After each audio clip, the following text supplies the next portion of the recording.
And so I give the floor to Egil. Thank you. Thank you, Anda. And as a part or a member of the team from Ruralis, I'm going to guide you through this webinar. So I will also say welcome then to this fourth webinar in the project of Circle. Where to go with the circular economy, that's the title of this, and we are going to get more insight into this scenario workshops that have been organized in the project. But first we will have a short intro, maybe should switch to the next, yes, a short intro about the Circle project, and that is now, this project is now coming soon to the end, and we will hear more about that. But then we will also have an introduction then to the method, and then the main part will be about reporting from the scenarios that were held in the 4 countries. And we have been planning to have a session with questions in the end. So I think it will be best if you could make your note for a question, and then we will come back to that. And you can also use the chat, of course, and the presenters can follow the chat, and maybe you can also give some comments in that in case of there are questions there. Then we go to the first presentation about the project Circle, and it's the project manager for the project, Talis Tisenkopfs from the Baltic Studies Centre in Latvia, that will give us a short introduction about that. Please, Talis. Yeah, thank you, Egil Peter. I remember our meeting in Trondheim 2019, when we met at a rural sociology conference and discussed it would be good to develop a joint project with Ruralis and other partners on circular economy. So that was the origin of the project, and in the end we developed a project and applied for a Baltic research program, the Norway so-called grants, and the project is entitled Promoting Collaboration for Sustainable and Circular Use of Bioresources Across Agriculture, Forestry and Aquaculture, in abbreviation Circle. And our main objective during this project was and is to strengthen an interdisciplinary knowledge about circular business models, collaborative arrangements and policies that support circular use of bioresource across different sectors of bioeconomy. So indeed, our project tries to be interdisciplinary. Different expertise are represented in the consortium. For example, Ruralis is an interdisciplinary team, but in this case presented mainly by political scientists and sociologists. From Baltic Studies Centre, we are social scientists, sociologists. There is another organization from Latvia, ARI, which is an institute of agrarian resource and economics. The Estonia is represented by Estonian Life Science University. These are experts in environmental science mainly. And Vilnius University is represented by philosophers and environmental sociologists. So from these many angles, we look at how bioresources flow across and within the bioeconomy sectors and what are supportive business models for that and collaborative arrangements. So our focus is mainly on the byproducts and waste, and we are keen to understand the underlying business models and collaborations. Please, if you could move to next. The project, our project was a bit shorter than our sister projects, which run parallel in all 3 Baltic countries with the Norwegian partners involved. Our project duration is only 31 months.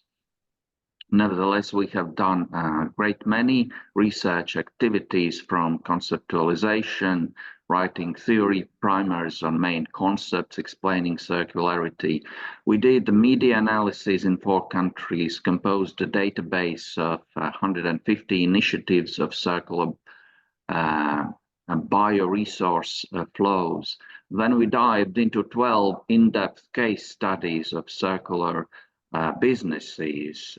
We also did interviews with consumers, organized focus groups, scenario workshops, produced research reports and conference papers. And now towards the end of the project, we organize a series of webinars and progress with scientific publications.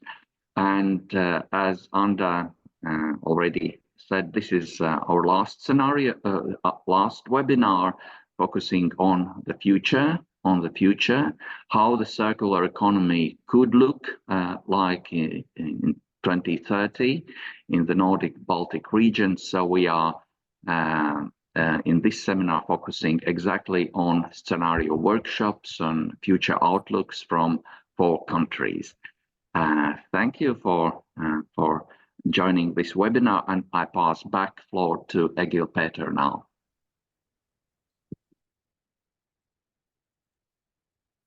Thank you, Talis, for this presentation and introduction to the project. And it's very nice to see all the activity that has been done this the last years, from the, let's say, from the very first beginning and talk we had in a meeting we had in Trondheim. That's good, and it's also become a hot issue, and will also, I'm sure, increase in interest for in the future, and that make probably this method and what we're going to listen to now even more interesting. So the method, Emils Kilis from the Baltic Studies Centre, you will present and give us an introduction to what this is about and how you did work. So please, the floor is yours. Thank you. And I'll try to share my screen.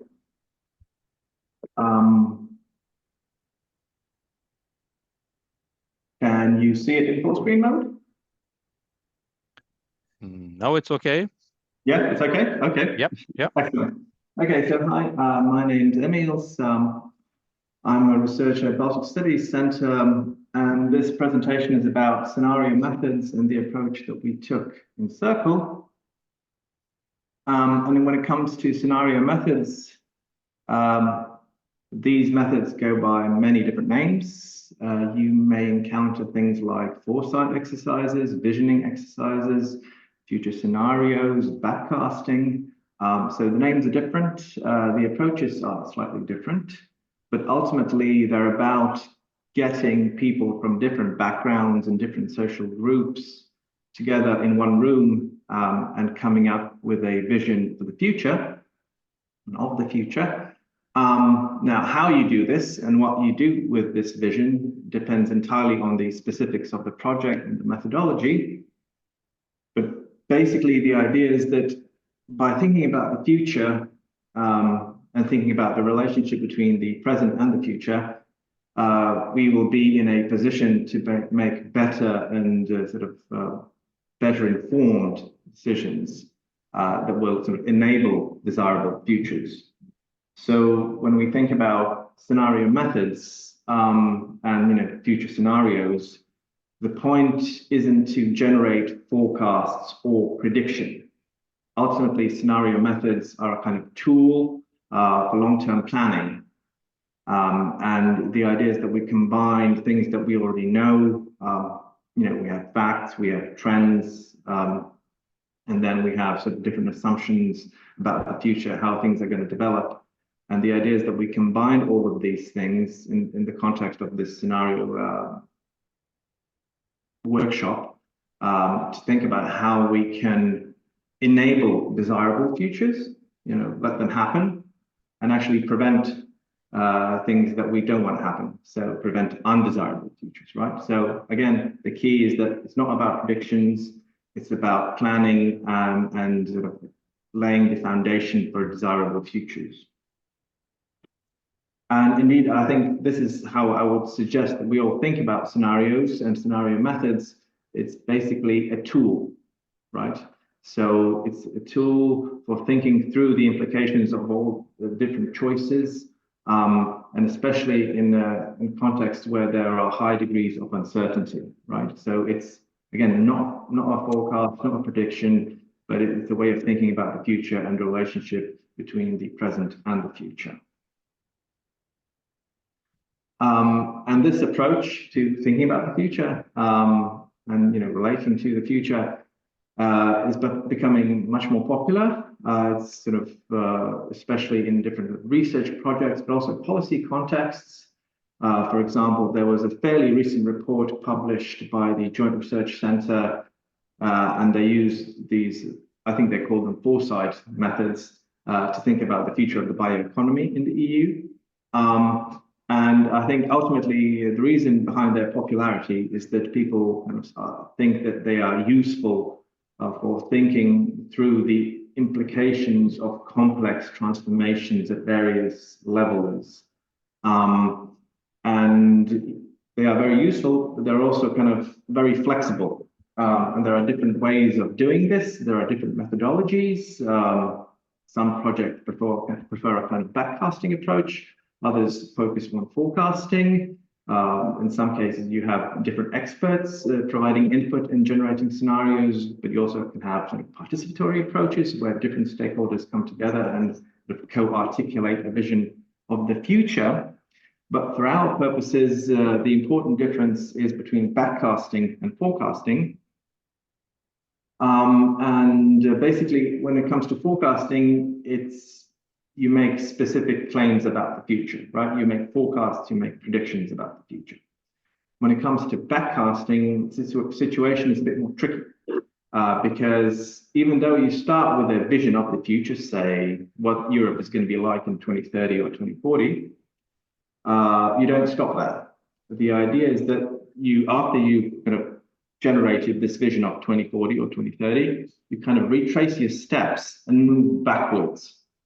And you think about all the things that should have happened in order for this vision to come true. And the idea is that we don't start from 2024, because then our imagination, shall we say, are bound by what we know, are bound by the facts and the trends that we already know.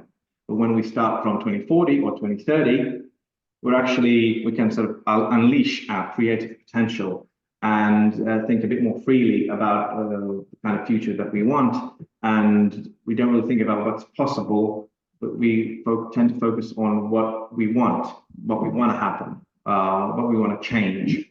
So this backcasting exercise, again, you start with a forecast, a claim about the future, and then you kind of retrace your steps going backwards. And this is sort of the approach that we took in Circle. So we combined a participatory approach, meaning that we didn't just rely on experts, we relied on people from different backgrounds, different groups. And we also went the backcasting route, right? So we made a claim about the future, and then the group retraced their steps. So in our case, we invited stakeholders from different sectors, so agriculture, forestry, and aquaculture in our case. Then the participants came up with a vision of the future. So we went with 2030, so it's only 5-6 years, right, in the future. And then the participants retraced their steps to determine how the state of affairs was reached. We also had a guiding question, and I'll come back to this later. But for our purposes, it was very important that we combine the scenario approach with the STEEP framework. And what it is, the STEEP framework, is basically you break everything down into 5 categories or 5 dimensions. So the social, technological, environmental, economic, and political. And then you identify specific factors related to these dimensions. So in the case of the social dimension, it says on slide, access to skilled labor, consumer attitudes towards waste, and sort of general beliefs relating to sustainability. Now, in our case, these factors came from work that we did in other parts of the project. So Talis already mentioned the case studies, the 12 case studies, and these factors came from these case studies. And we provided these factors to the participants as a kind of point of departure. So these are the factors that we think are relevant when thinking about the circular economy in the Baltic Nordic region, and they could add more other factors, or they can challenge our findings and basically provide their input. But basically this for them was a kind of point of departure, a list of factors organized along these 5 dimensions, the social, technological, environmental, economic, and political, what's called the framework.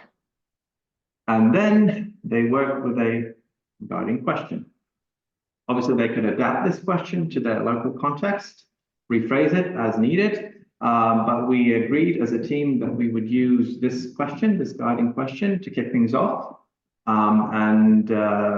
This says on slide, how can we ensure that by 2030, circular business models based on bioresources generate the highest social, economic, and environmental value from the use of byproducts and waste?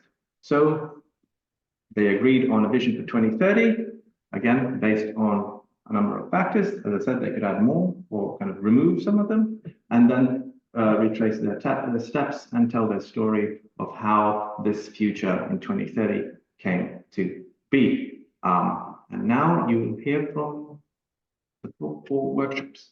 Thank you.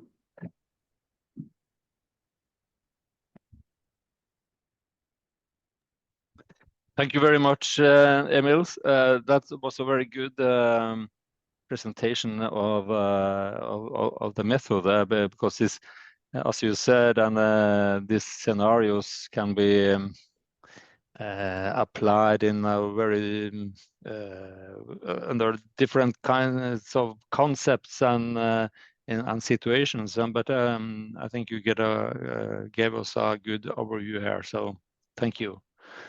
And then we go to the presentations of the different from the different countries, both from Latvia, Lithuania, and Estonia and Norway. And we start with Latvia, and Talis, you are coming back here and present your experience from the workshop you organized. So please, Talis. Thank you. Thank you. As Emils said, our workshop focused on the desired but also plausible state of the circular bioeconomy in the agriculture, forestry, food, aquaculture sectors by 2030. That was our focus. We tried to imagine that future and then to backcast activities required to achieve that kind of future. The workshop was organized in 4 steps. In the beginning, we introduced the stakeholders with the project and its main findings, including the factors that drive circular businesses and circular resource use. Then our participants commented on those STEEP factors determined by the project, but they were also able to articulate, to add new factors or to rephrase some of them. And then we went into this joint future visioning exercise, how the future bioeconomy could look like. We were inspired by the guiding question. And once this future was, so to speak, designed or imagined, by the way, it took around 1 hour to jointly discuss the possible future. We looked backwards to the activities required to achieve the future. The next slide, please. Yes, who were the participants? We sent out invitations to 44 stakeholders, but as you know, these days it's quite difficult to mobilize people to come to events. In the end, 7 stakeholders came and were the actual participants, but luckily they did represent the STEEP groups, STEEP stakeholders. There was a social scientist, a technical scientist, a representative from the School of Business and Finance, a farmers organization representative, also a green NGO, one municipality, and also an officer from the ministry. So we somehow covered the breadth of the various stakeholders interested in the circular bioeconomy. Next slide, please. We were indeed guided by quite a positively phrased question, how to achieve that by 2030 circular business models create the highest value added from byproducts and waste in AFA sector. Obviously, this kind of question frames people's imagination in a positive way. And then we discussed what kind of supportive STEEP conditions could facilitate this objective or this future desired state. We discussed the technological situation by 2030, for example, that technologies, circular technologies are available. They are well adapted to situation in Latvia. There are standardized technologies available for circular businesses. Some technologies could be scaling up to process bigger volumes. Some technologies could be scaling down to tailor to very specific, rather small amounts of byproducts, etc. And that businesses that operate in that way have access to funding, to finances from commercial banks. They are well organized in clusters that supervise and provide that byproducts are moved from business to business, and these streams well organized. So we discussed different STEEP factors which would support that desired future. And in the end, our scenario was, I should say, rather positive or rather desired, with an eventual title, Smart, Well-Coordinated and Embedded Circular Bioeconomy, which could be explained in an extended scenario narrative that circular byproduct flows are well organized within and across alpha sectors, that companies adopt scaling up, scaling down technologies. Based on that, they produce high value added products from locally available byproducts. The technologies are adapted to conditions in Latvia, standardized solutions available, finance available from commercial banks, which is not so much the case today. The byproduct suppliers are organized in clusters. The resource flows are coordinated by industry organizations. The climate change is obvious, and this forces companies to apply local and regional solutions. And this implies also that markets for circular products become increasingly local and regional, although some bioproducts produced could be well exported to international markets.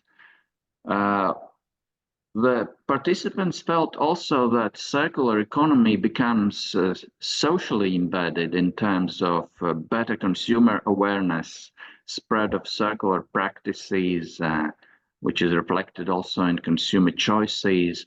The education is well established, and circular businesses are inclusive in terms of employment. In political terms, that narrative would presume that silos between various institutions that govern circular economy, for example, in Latvia, Ministry of Regional Development and Environmental Protection, Ministry of Agriculture, Ministry of Energy, these silos are moved away and policies are much better coordinated.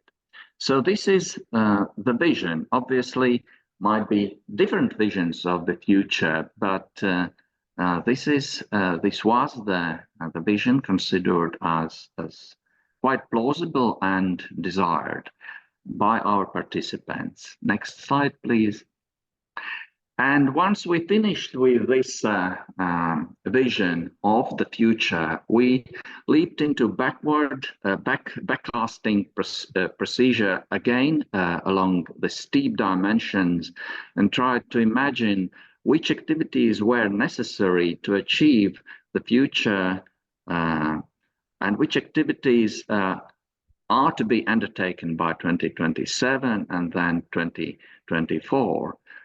For example, in 2027, in social domain, the universities probably should provide a good curricula around circular economy. There are student hackathons and different other events organized in technical domains. The company databases compose digital solutions for circular businesses available.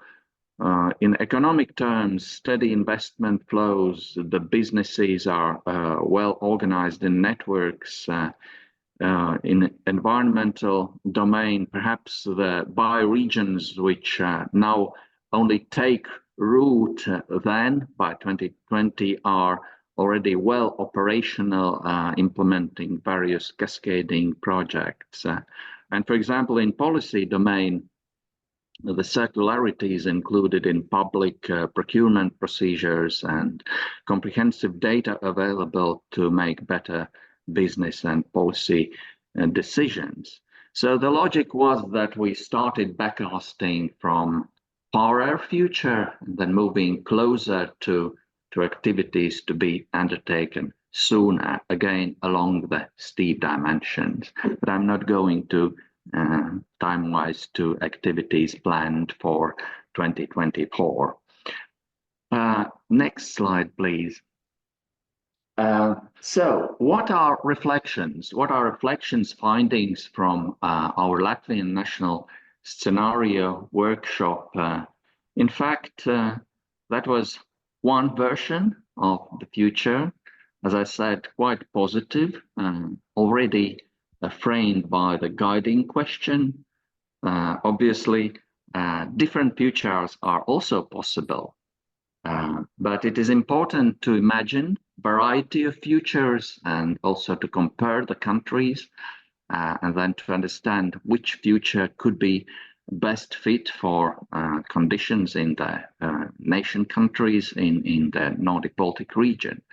By the way, it was not easy for our group participants to focus solely on circularity. The discussions fluctuated in side aspects and issues of sustainable production and consumption, the market trend, the societal and policy trends in general. But some common tendencies arose.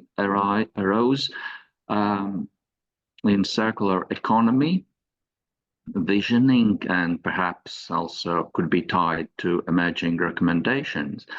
One tendency was that workshop participants felt that circular economy gets more localized, territorialized, regionalized.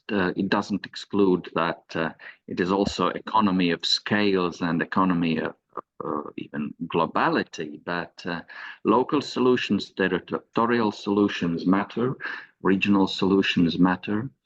The adaptive technologies, this kind of vision is related indeed to novel technologies, but also very, very smartly adapted technologies to local circumstances. This would also require reconsideration of markets. What are the markets of new products produced from byproducts, and should there be more localized or regionalized, or could be also global international markets, but certainly reconsideration of the markets. And also what participants felt, the role of coordinated policies is extremely important, as well as different support arrangements around circular businesses that help them to indeed to establish business models and to valorize these byproducts and waste materials in a very reasonable and effective and sustainable way. So these are findings, reflections, and short wrap-up of the Latvia's national scenario workshop. Thank you. Thank you, Talis. That was interesting to follow your presentation here, and I think there are some questions and comments as well. But as mentioned, we save that for after the last presentation, so we can have, let's say, a kind of common discussion. So then we go to Estonia, and Kristiina Kerge, sorry for the pronunciation, from the Estonian University of Life Sciences. You will present what you learned. Yes, thank you. Thank you for the opportunity and all the participants that came here today. So we used the same agreed scenario question, and how we did it was that we had the discussion online, and what we learned was that in the beginning the discussion led us that actually this question consists almost all of the important elements to describe the desired future, where we want to end in 2030.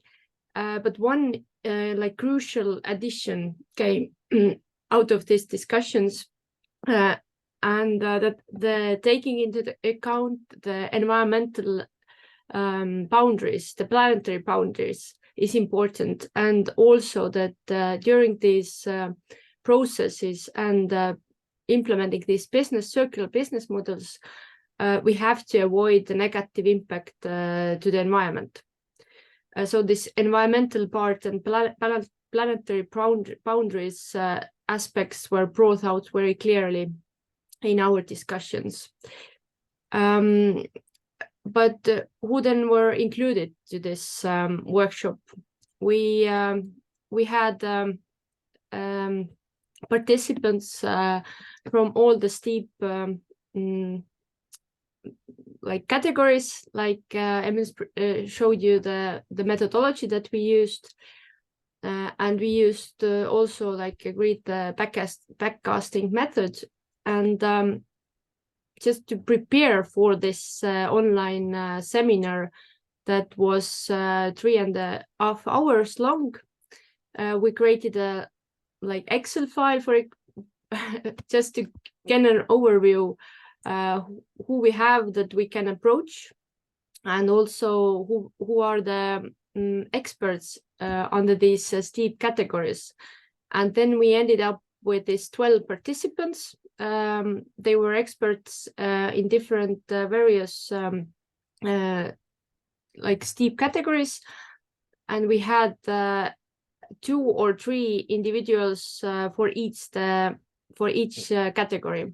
So we had the advisor on the bioeconomy and sustainability transition from the Nordic Council of Ministries Estonian office.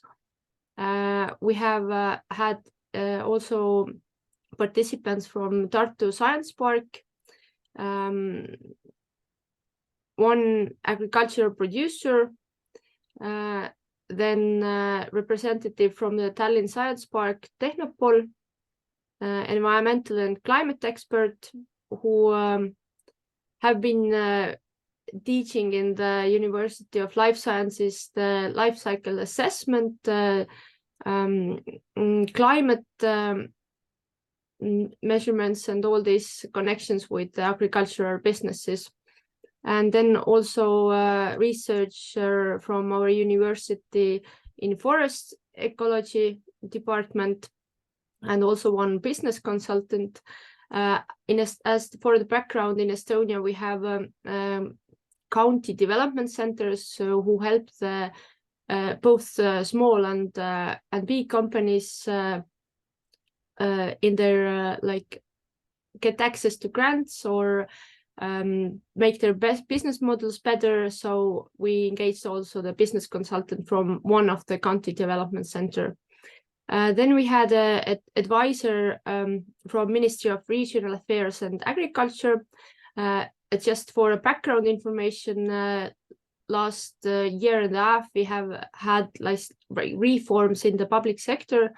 We have formed a climate ministry, and some of the departments from the previous environmental ministry went to the Regional Affairs and Agriculture Ministry. And so lots of like rearrangement have happened in the regulation, not regulatory part, rather how they carry out and how they support different players in the economy. Then we had a representative from city of Tartu, and also Civita is a consultation firm who is also consulting agriculture, forestry, and aquaculture businesses. And then we had a representative from the Estonian Chamber of Agriculture and Commerce.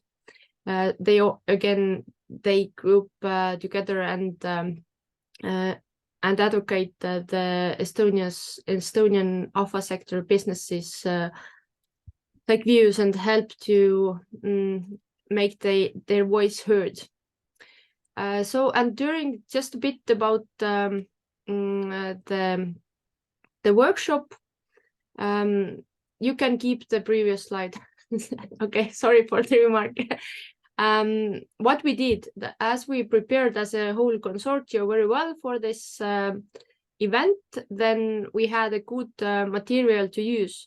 Like Emils already showed, the guiding factors divided under the steep categories.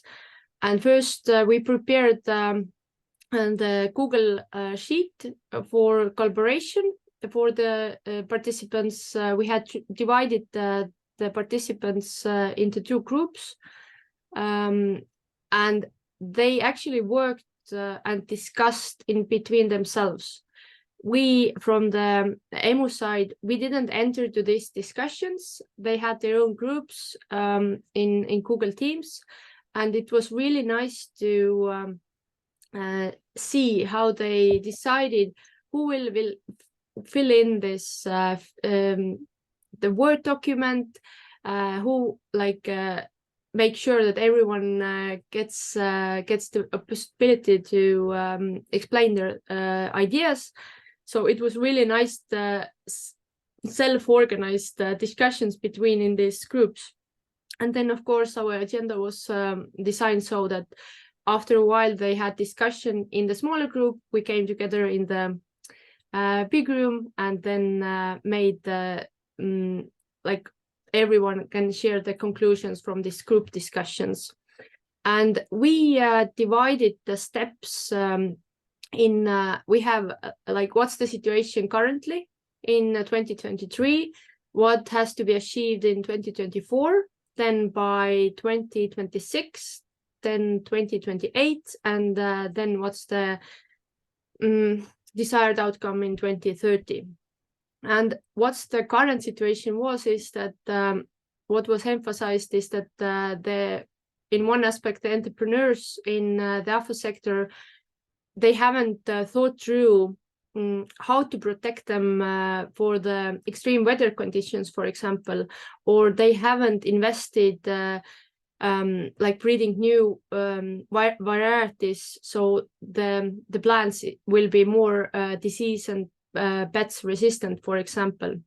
And on the regulatory side, the current situation is that we are currently forming and debating the new climate law, which will cover also, of course, AFA sector business operations, and very strongly connected with the circular economy, like guidelines and all the regulation concerning the circular economy part. So it's quite a challenging time currently in Estonia. And for example, one group, what they wanted that has to be achieved by 2026 was that we have well-established continuing education programs, and that we have a national platform for experts.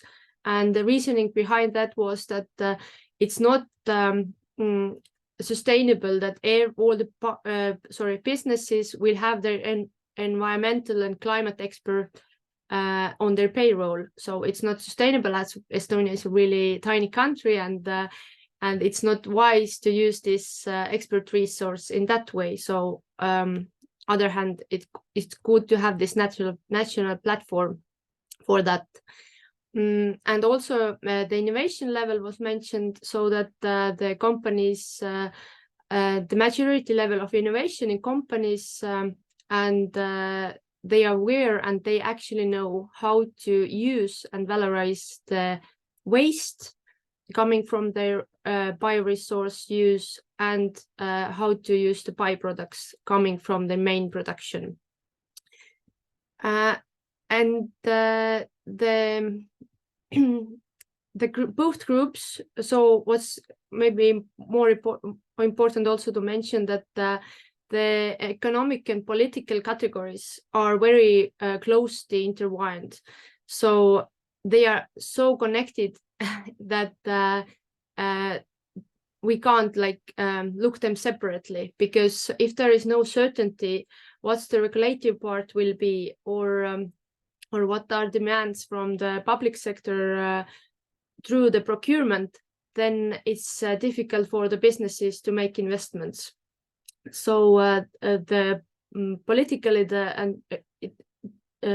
connected with the economic aspects, it's the long-term perspective has to be there, and all the market participants have to have really clear goals, at least for the next 10 years.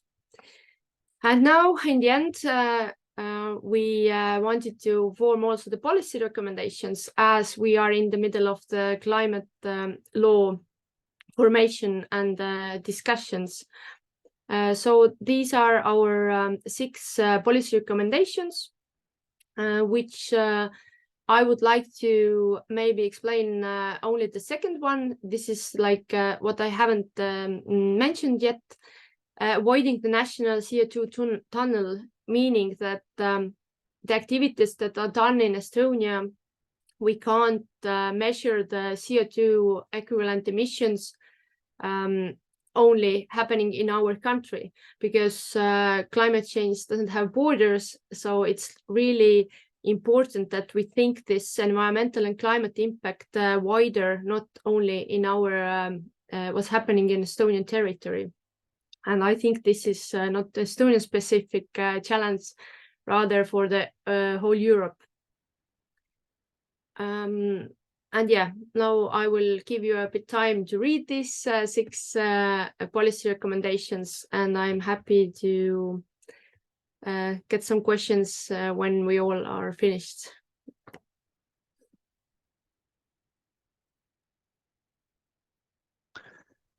Thank you very much, Kristiina.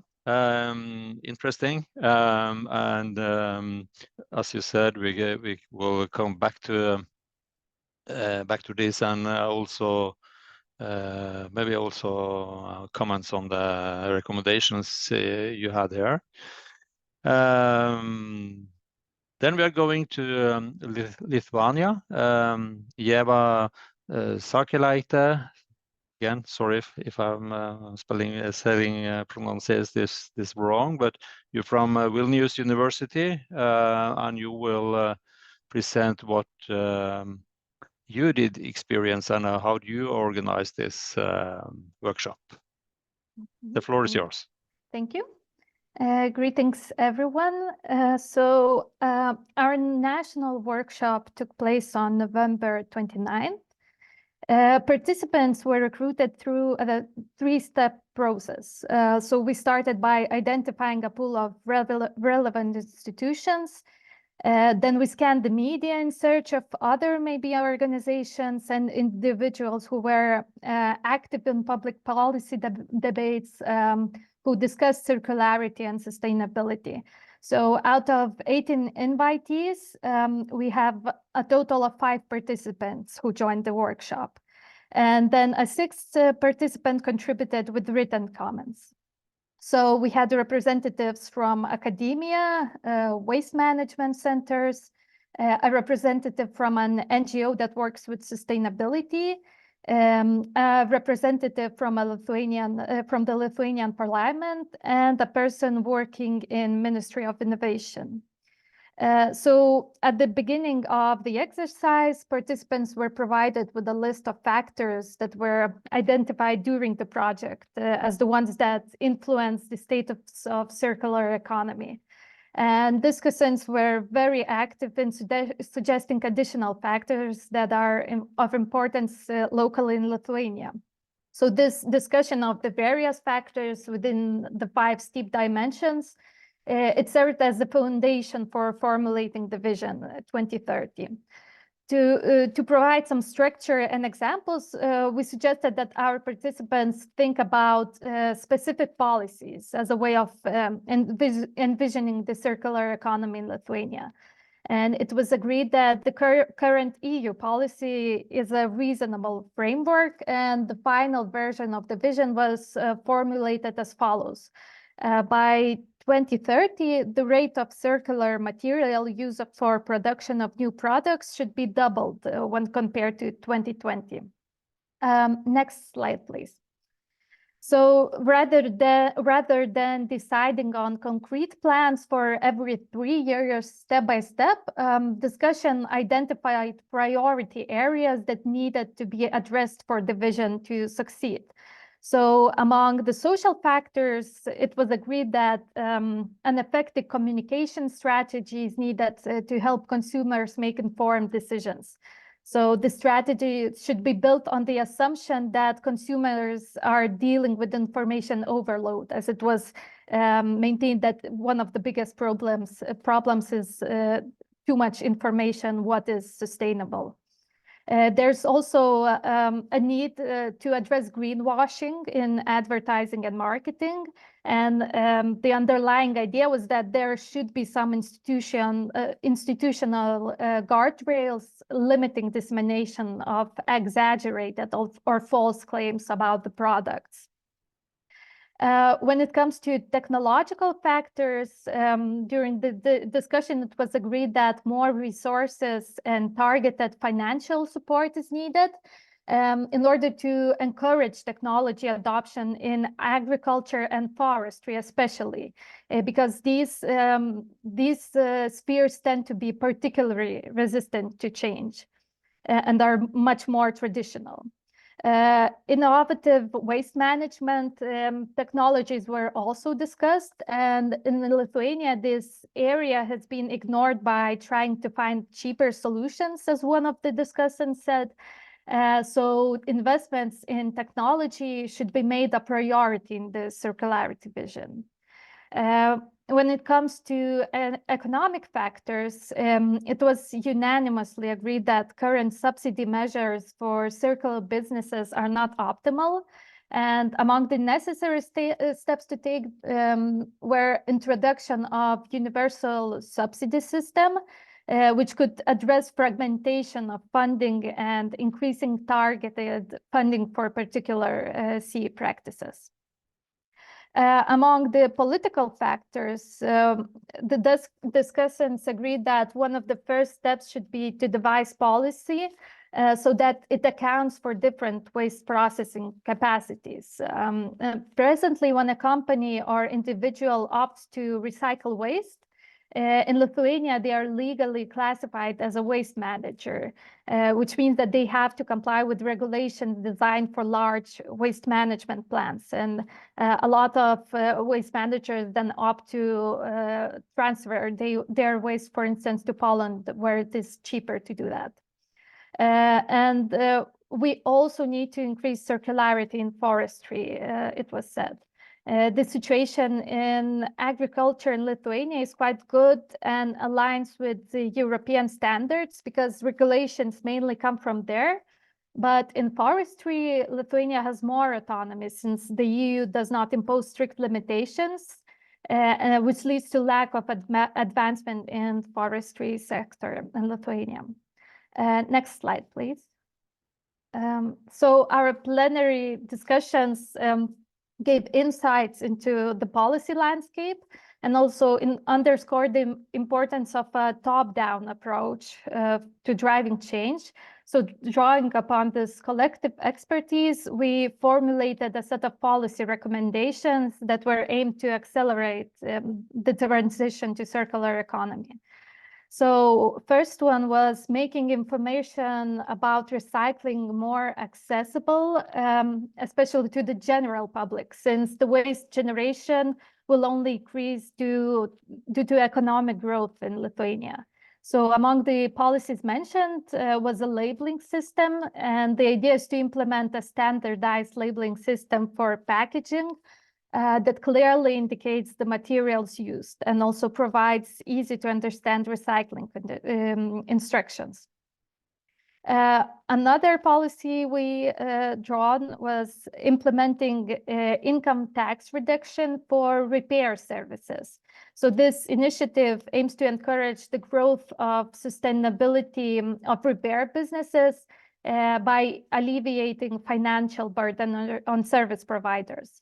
So this not only contributes to the economic viability of repair businesses, but also aligns with broader sustainability goals because it promotes longevity of products and reducing waste. And in consideration of the significant annual importation of secondary raw materials, there was a proposal to institute a centralized database which would document the accessibility of secondary raw materials within Lithuania. So the point is to empower stakeholders to make strategic choices that could potentially diminish dependence on imports and also optimize transportation. When it comes to reflections on workshop, when it comes to challenges, we struggled with finding relevant participants as understanding on what circular economy is, it is still quite limited in Lithuania. And we also found the workshop format was a little bit challenging to follow due to difficulty in maintaining everyone's focus on the topic and also the time constraints, because a lot of our participants were busy and had other plans during the day. It was hard to prevent the participants from discussing the matters they were most interested in, as they all came with very particular knowledge. And also all participants had different areas of expertise, and this led to spending more time explaining technical terms and examples, and even the term of circularity was discussed as a contested one. So as a result, we decided to open the format a bit, which resulted in a more organic and productive and also inclusive conversation. In general, we learned a lot from this discussion and also gained a much deeper understanding of what the institutional and policy aspects of circularity are. Yeah, thank you. That was all. Thank you. Yeah, well, it was an interesting reflection you had there as well. And I can understand that there is a challenge then to let's say, people work together when they have different positions and different experience. So I'm sure there's a challenge also the other workshops had. Okay, the final one from Norway, and Marita Uglem Remøy is going to present what happened and reflections related to the workshop in Norway. Please. Thank you. My name is Marita, and I'm a research assistant at Ruralis in Norway. To give a short introduction to the Norwegian context, Norway has a significant potential for a circular economy, which is revealed in the circular gap report, where only 2.4% of the Norwegian resources go back into the cycle. The report also shows that with the right measures, this can increase up to 46%. And to reduce the gap, it will therefore be important to combine the competence that's already existing, and the scenario workshop is an attempt to do that. And in the Norwegian scenario workshop, we had 2 groups consisting of 5 people each, and they were represented by 2 clusters representing forestry and aquaculture, 1 research institute focused on ecology, a financial advisor in the agriculture sector, a governmental funding program promoting bioeconomy, the state administrator, and 2 management levels of the state was also represented by Trøndelag County and Trondheim Municipality.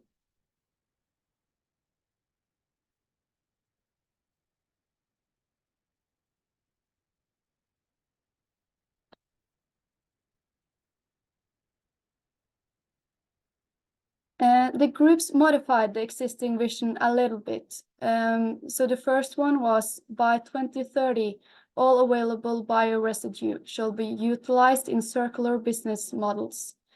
And the other group's vision was, we aim to create added value through 100% circular bio-based value chains, and including climate and local perspectives.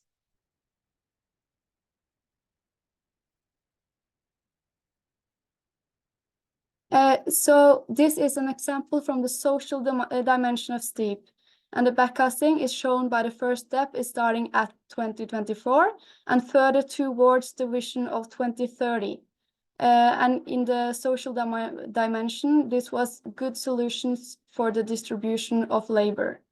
So by 2024, they wanted to develop the competence within the bioeconomy, make the need for a circular economy more relevant to the society. And by 2026, they wanted a better contact between the agricultural industry and the Norwegian Labour and Welfare Administration. And by 2028, an increased status for non-academic professions. And you can see here that the main vision is through the chain of backcasting. To finalize, after the groups had formulated the steps towards the visions of 2030, they agreed on 3 policy recommendations. First, make jobs in the alpha sector more attractive and integrate relevant competencies and skills for the circular economy in existing study programs. Second, linear models should be made less attractive to encourage the circular transition and provide financial support to circular businesses in their startup phase. Finally, developing a strategy for more efficient utilization of bioresidues. Nowadays, it's not clear where all bioresidues are and how to access them in Norway across the sectors. Hence, there's a need for a more comprehensive strategy.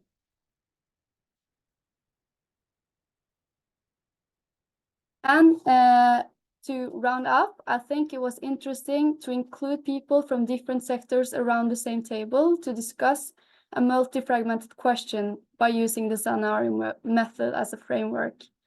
And the workshop showed that there is a great circular engagement in our region. Both private and state affairs are concerned with the term circular on the daily basis. Still, there's a need to improve the collaboration across sectors and professions. And the scenario workshop method encouraged new perspectives on our future, whereas backcasting highlights steps necessary for our desired future. And by applying STEEP, it demonstrates the importance of discussing across different societal sectors to get closer to a sustainable and circular society. As the other countries also talked a little bit about, it's kind of a it's a complex method, but when you get different people to speak in the same direction, it was really interesting to observe and to get them more concrete on what the problem formulation was. So thank you for your attention. Thank you, Marita.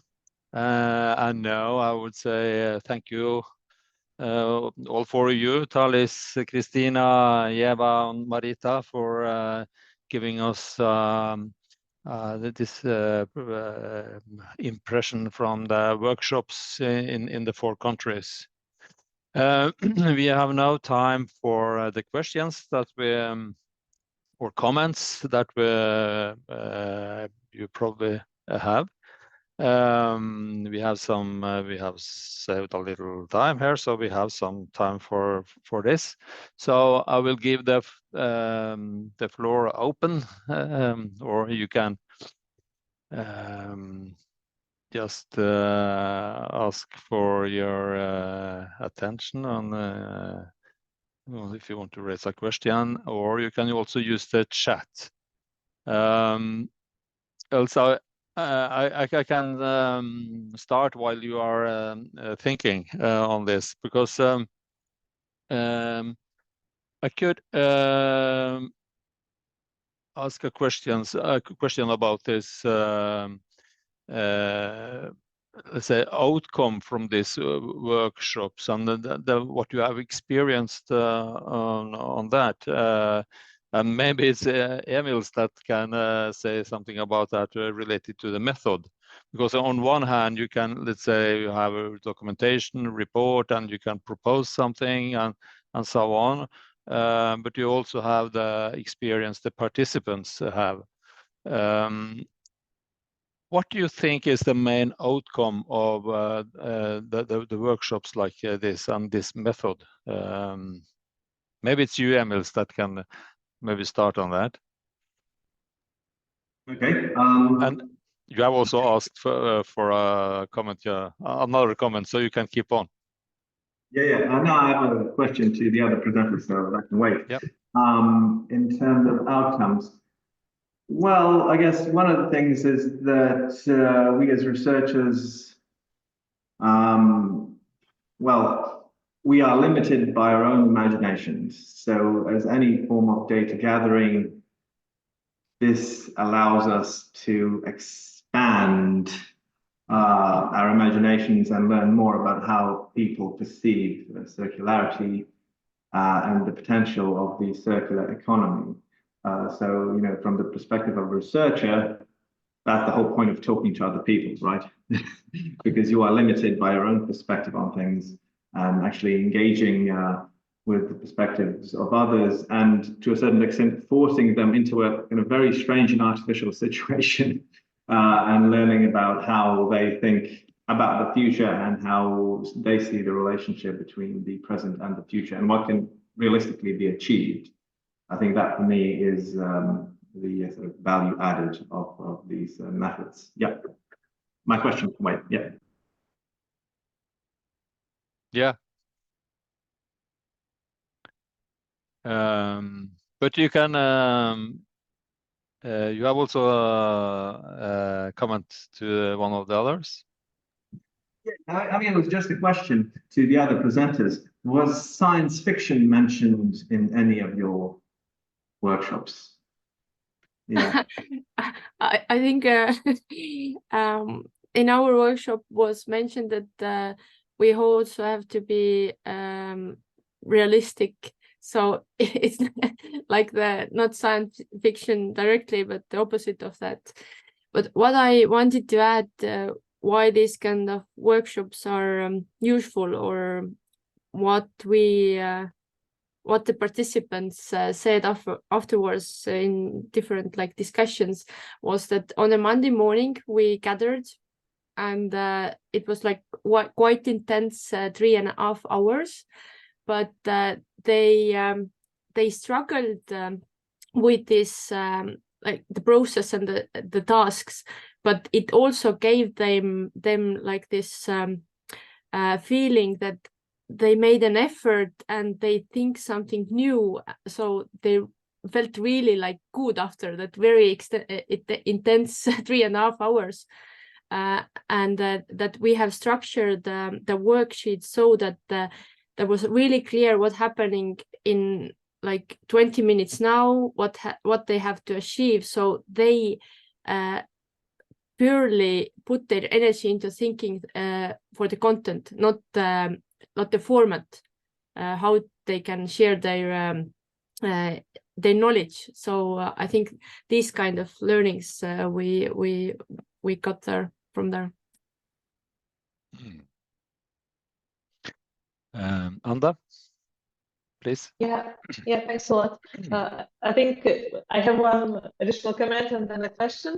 As for from the experience of our workshop, I think the workshop serves also a double mission of also not only fulfilling the aims of the scenario production or co-design, but also an opportunity to learn of what's going on in the country from the perspective of different stakeholders, because we learned a lot about what projects and initiatives are taking place in Latvia that we might not be aware beforehand. So I think there are so different outcomes of the process. But as for the question, I was wondering if all 4 teams could list the one most prominent obstacle voiced during the workshops in this transition towards circular use of bioresources. If you can just name which is the most prominent that you have in your memory from these discussions, that would be great. Thanks.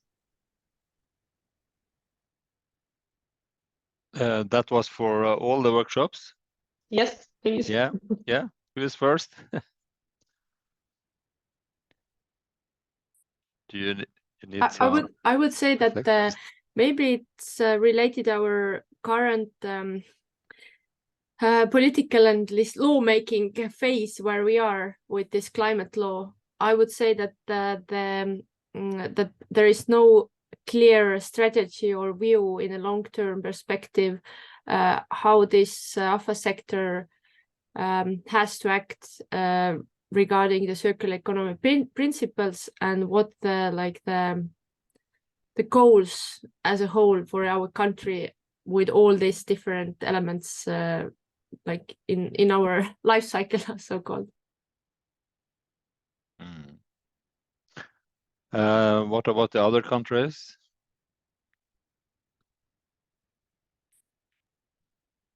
In our case, we just discussed it a bit. We think that the issue of labor becomes very relevant because it was mentioned frequently that these jobs might be not as attractive in the circular economy and this kind of type of education, that this has to be something that has to become more attractive, and maybe also a better payment in that way. So that was something, at least we remembered now, that came up several times during the discussions. Okay. And the others? Please. In Lithuania, I think one of the problems that everyone agreed on was fragmentation of funding, because funding for circular practices come from different ministries, And it is also sometimes too small to, for instance, implement new technologies for businesses. And also some of the practices that are funded may seem promising on paper, such as, I don't know, educational events, networking events, but they contribute minimally on how on implementing, for instance, new technology or promoting circular economy. So I guess that was one of the biggest obstacles. In case of Latvian workshop, reflecting back, I think one of the obstacles was a kind of feeling of mismatch between policymakers, which though were represented only by one participant, but she expressed how much policymakers are doing an effort. But she was also aware that policies are not well coordinated among institutions, etc. This is on the one hand, but on the other hand, what businesses are doing, they are driven by different interests and different conditions, profit motivations, etc. So, on the business side, there is a great expectations for more support, more kind of policy support, also funding, etc. But then they do not well coordinate among themselves as associations, as business unions, etc., towards circularity. So there are two parallels of policy making towards circular and business, organized business activities, and they perhaps at the moment mismatch somehow. Yeah, that was, I don't know whether it is an objective observation or just my personal feeling, as a kind of, should I say, an obstacle. But at least it's an observation. So, but there's no others now on that have raised the hand. But so I have a question that my impression now from the presentations, is that what should I say? People are at different in different positions. They have different experience. That their mind is also in different modes. So I wonder, this issue of circularity, is that what do people have in mind when they come to a workshop like this, like you all have had? Are they very critical, or is circularity something that's, what's that? So what kind of word is that, and what kind of trouble does it make, or are they very engaged in this, and this is an opportunity? What is your experience about that? Is circularity something that people are want more of? The floor is open. Open to all of you.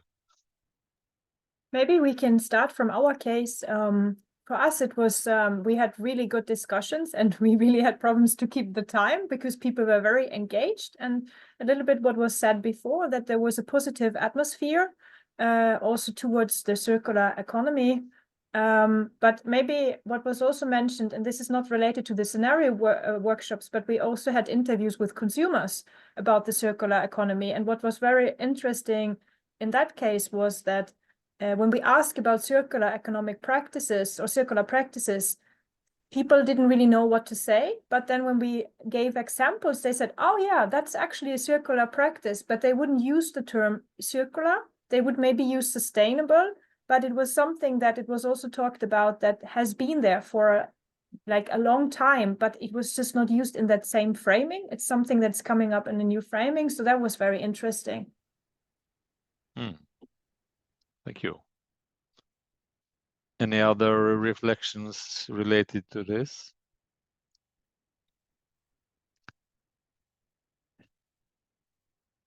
No? Yeah, Okay. I would say that we asked to participate like experts that can represent or the steep categories, and as so I can see the situation that in this particular workshop we have had people who don't know what circular economy mean or what's the bioresource circularity is, because the aim of the workshop was to engage these people who know. So I think, and if we are talking in general, like in other discussions that we have had during the Circle project, then yeah, the knowledge about circular principles are very like different in different representatives, but not in this workshop, because our aim was to gather the experts who already have this knowledge, because the expectation was different, not to understand what are the concerns if participants don't understand what circular economy means, but our case that we had actually to plan certain steps that has to be achieved to receive this goal. So I think that the methodology part, we couldn't engage people who don't understand the circularity or circular economy principles. Oh, good point. Thank you. Okay. Yes. Ieva? I remember one of our discussions, she said that it is Maybe you should, your microphone is probably... No. No. How about now? Very good. Okay, Thank you. I'm sorry. Thank yes, you.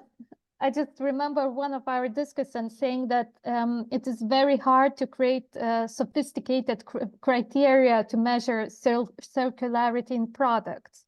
So currently in Lithuania, we do not have criteria for measuring circularity and for marking or labeling products for being circular. So we have such concepts as waste generation and the principle of circularity, for instance, but she said that they do not fully capture what circular economy entails. And I remember from the interviews we did with the companies, one of the problems they also mentioned was that there are no label that they can use to prove that their products are made circularly. Yeah. Thank you very much. Yeah, Egil, better. Yeah, if I may, this is in fact quite a difficult question you asked.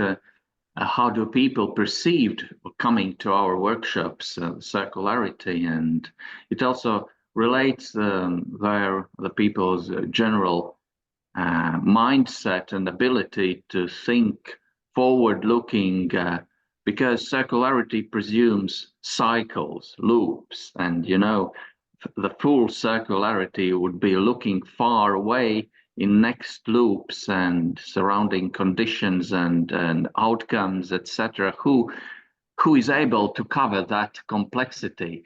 And this is a trick with inviting people to imagine futures of circular economy. And even at the beginning of our discussion, people asked related side questions, not exactly about circularity, but for example, what kind of bioresources you are looking in, what diversity of bioresources, and what is difference between residual and waste, and how do you differentiate the circular economy from age-old practices in agriculture, where resources are used in circular traditional ways, etc. So indeed, my experience from that workshop was this is a difficult matter for stakeholders to embrace, to indeed, maybe even more difficult than even sustainability. Who knows? Yeah, but that's a good comment, Talis, and I understand that. But it's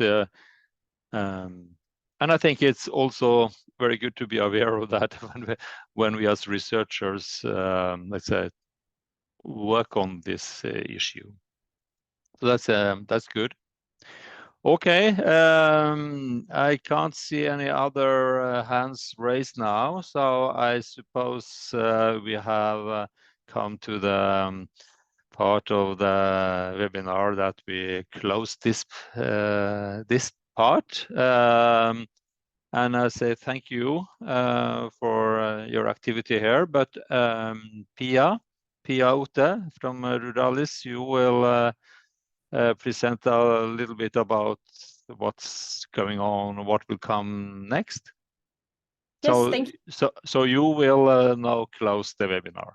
I will close the webinar, yes. I was also just going to mention very briefly, I know we don't really have the time for it, but also for the research group to reflect a little bit on this, because the topic of the webinar was where to go with the circular economy, but I'm also thinking a little bit about where to go with the future research, because we have done a lot in this project. We are now towards the end of the project, but also to reflect a little bit on what is the next step from here. What could we have done better? Where do we need some more information? So that's probably something we could keep in mind also for the final conference and project meeting that I will also briefly talk about.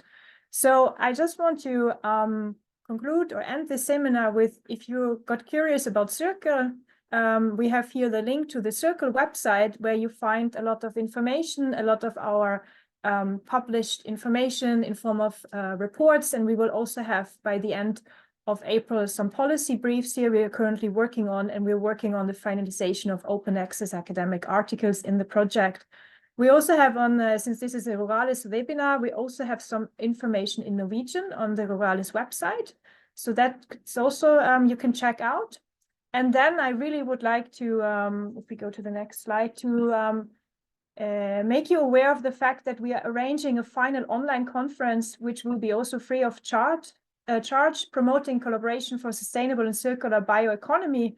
And here we will not only present results from the Circle project, but we have also invited external stakeholders from the 4 different countries included in this project who will talk about the circular economy, and we will present major findings across the different, what we call work packages in the project, and also related to the articles that I said we're working on. So as I said, the project will end by the end of the month, but there is still a big happening. The program will be on the website pretty soon, so we recommend you to follow up with the website or get in touch with us.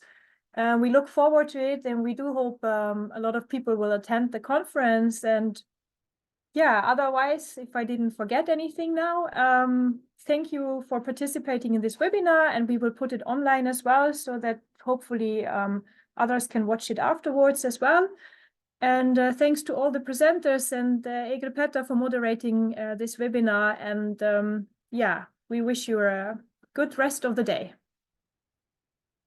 Okay, thanks a lot for everyone. And as Pia noted, all the webinar recordings are made available on the VSC YouTube channel, so you can find all of those, including this one, as soon as possible. So thanks a lot, and I'll stop the recording now.